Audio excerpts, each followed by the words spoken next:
हरे कृष्णा। राधे राधे। हम श्री कृष्ण चरितामृत श्रवण कर रहे हैं। आज का प्रसंग है जब कन्हैया ने किया ब्रज में चारों धामों का आवाहन। रात्रि की बेला है, आकाश में तारे टिमटिमा रहे हैं, हवा शीतल बह रही है। ब्रजरानी, हम लोग चार धाम की यात्रा में निकल रहे हैं।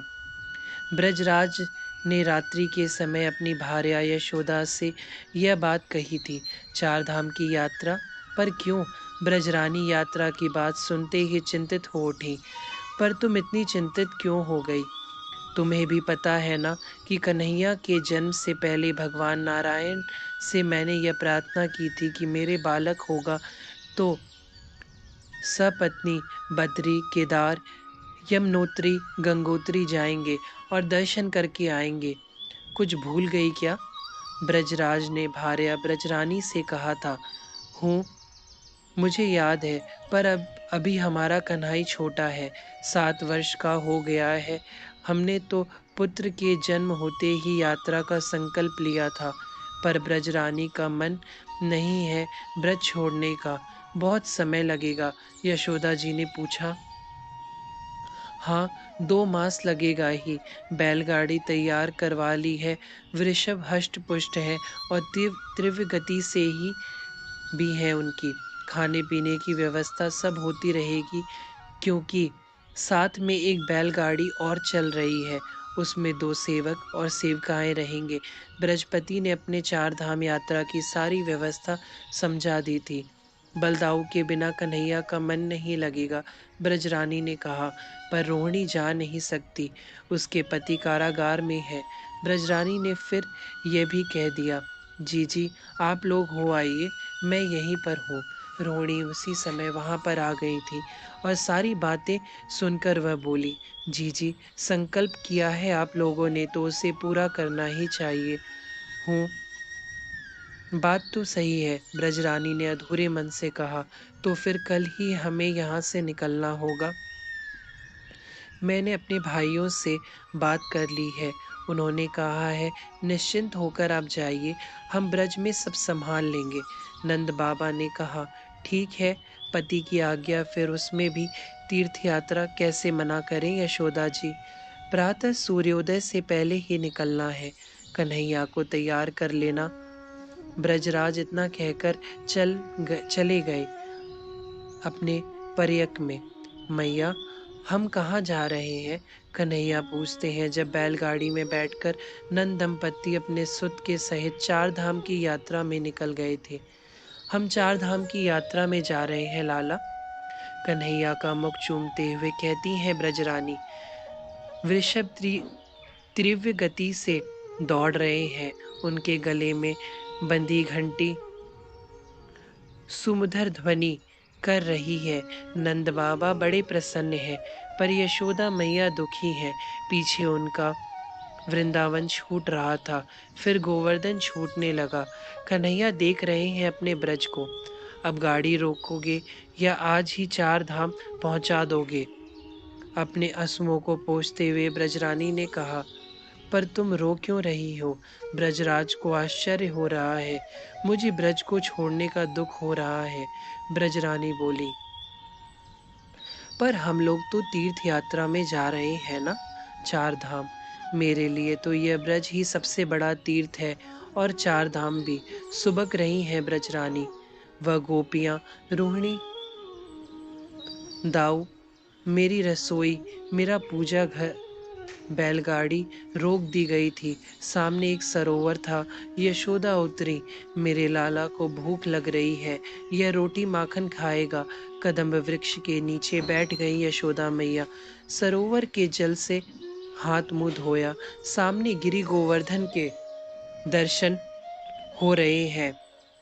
घने कुंज है, मोर, कोयल, तोता सब यही आ गए जहाँ कन्हैया थे। मैया गोवर्धन नाथ नंद नंदन ने मैया और अपने बाबा को दिखाया। हाँ, फिर रोने लगी मैया यशोदा। पर लाला, कहाँ है कन्हैया? लाला, कन्हैया भी अभी तो यही था, पर अब पता नहीं कहाँ चले गए। ब्रजराज भी दौड़े, इधर उधर दौड़े, पर कहीं नहीं कन्हैया तो। अब तो यशोदा मैया की दशा बिगड़ने लगी। ब्रजराज बाबा की भी चिंता बढ़ती जा रही थी। दो चार ग्वाल बाल जो साथ में थे वह इधर उधर भागने लगे, खोजने लगे कन्हैया को, पर कन्हैया मिले ही नहीं।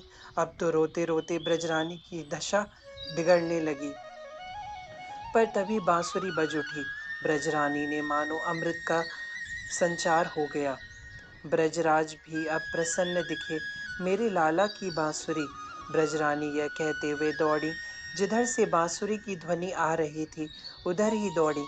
ब्रजराज भी दौड़ रहे थे। सामने एक घना कुंज था, तमाल का कुंज। वहीं बैठकर कन्हैया बांसुरी बजा रहे हैं। मैया अपने बाबा को आता देखा तो बांसुरी फेट में रख दी। बाबा, एक बात कहूँ अपने ब्रजराज बाबा से कन्हैया कुछ कहना चाहते हैं। कहना, तेरे बाबा ही तो है, कह जो कहना है। यशोदा मैया के तो मानो अब प्राण आ गए थे। लाला मिल गया था। बाबा, आप चार धाम क्यों जा रहे हो? कन्हैया ने पूछा। लाला, तेरे जन्म से पहले मैंने यह बात अपने भगवान से कही थी कि तू जिस दिन होगा बस हम चार धाम की यात्रा करेंगे। कुछ देर सोचकर कन्हैया बोले, बाबा, अगर चार धाम मैं यहीं ब्रज में बुला दूं तो? ऐसे थोड़ी होता है, यात्रा तो करनी पड़ती है। ब्रजराज ने कहा। नहीं, सब हो जाता है। मेरा यह लाला है ना, यह सबको बुला देगा।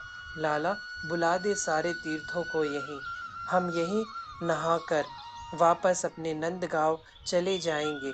मुझे तो नंदगांव की याद आ रही है। ब्रजरानी कहने लगी। तू कैसे बुलाएगा तीर्थों को यहाँ? ब्रजराज बाबा ने पूछा। बाबा, तीर्थों के अधिदेव को मैं यहाँ बुला लूंगा और उन अधिदेव के कारण ही तो तीर्थ है। कन्हैया बोले। अच्छा, बुला ले फिर।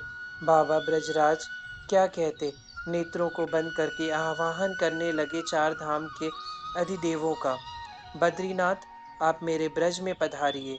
श्री कृष्ण संकल्प करें तो क्या नहीं हो सकता। इनके संकल्प से ही तो सब कुछ है। और फिर तीर्थ तो प्रेम पूर्ण निमंत्रण, वह भी स्वयं नंद नंदन का। बद्रीनाथ पधारे, अलकनंदा की धारा बह चली। केदारनाथ, आप भी पधारे। पर्वत खड़ा हो गया। देखते ही देखते उसमें केदारनाथ महादेव प्रकट हो गए थे। पर्वत के नीचे मंदाकिनी बह रही थी। यमुनोत्री और गंगोत्री की धारा प्रकट हुई वहीं पर। बाबा, ये रहे आपके चारों धाम। अब आपको कहीं जाने की आवश्यकता नहीं है। आप इन्हीं जल की धाराओं में स्नान कीजिए और दर्शन कीजिए बद्रीनाथ भगवान के, केदारनाथ भगवान के। लाला देख, ब्रजरानी एकाएक बोल उठी। जैसे ही कन्हैया ने मुड़कर देखा नभ की ओर, ओह, भारतवर्ष के जितने तीर्थ थे सब हाथ जोड़कर खड़े हैं। नंद नंदन के अपनी ब्रज भूमि में हमें भी वास दें। मुस्कुरा के कन्हैया बोले। स्वागत है आप सबका मेरे ब्रजमंडल में। रामेश्वर, प्रयागराज, काशी, अवंतिकापुरी और सारी पवित्र नदियाँ सबकी सब ब्रजभूमि में उतरी। बाबा मैया, आप स्नान करें। समस्त तीर्थ अब आपके ब्रज में ही है। ब्रजराज बाबा के नेत्रों से यह सब प्रत्यक्ष देख लिया। तीर्थों ने कन्हैया को प्रणाम किया, यह भी देखा था। अब तो आनंदित होकर ब्रजराज बाबा ने और ब्रजरानी मैया ने स्नान किया और सारे तीर्थों से यही मांगा कि मेरो लाला चिर जीव रहे। तात इस तरह से ब्रजरानी और ब्रज बाबा अपने लाला के साथ वापस लौट आए थे अपने नंद गांव में। रात्रि तक उद्धव ने यह प्रसंग सुनाया विदुर जी को। हरे कृष्णा, राधे राधे।